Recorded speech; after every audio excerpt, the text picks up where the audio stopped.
kwa wengine kama unavyojitakia.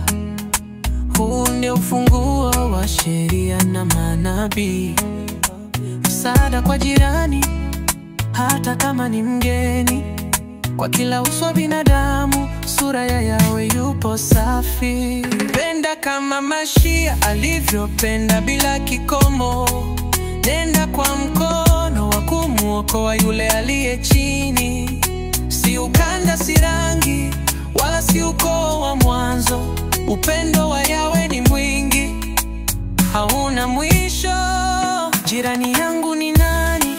Mwenye sheria alidai.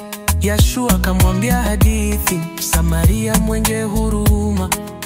Usiogope kumwona mwenye jeraha na maumivu, kwa kuwa kila damu yake ni kioja cha Mwokozi.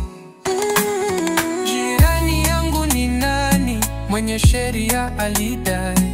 Yashua kamwambia hadithi, Samaria mwenye huruma. Usiogope kumuona mwenye jeraha na maumivu, kwa kuwa kila damu yake ni kioja cha Mwokozi. Vunja ulingo wa chuki, jenga daraja la upendo.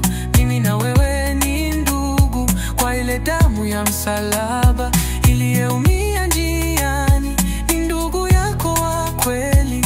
Yahweh alimpa wajibu, muokoe usimwache. Pa sauti yako itangaze haki na amani. Yashua atakapokuja atauliza ulinifanyia nini? Sisi tutaibu kwa furaha, tulikupenda kwa matendo. Kwa maana upendo wetu ulikuwa mwangaza wa kweli. Pa sauti yako itangaze haki na amani. Yashua atakapokuja atauliza ulinifanyia nini? Sisi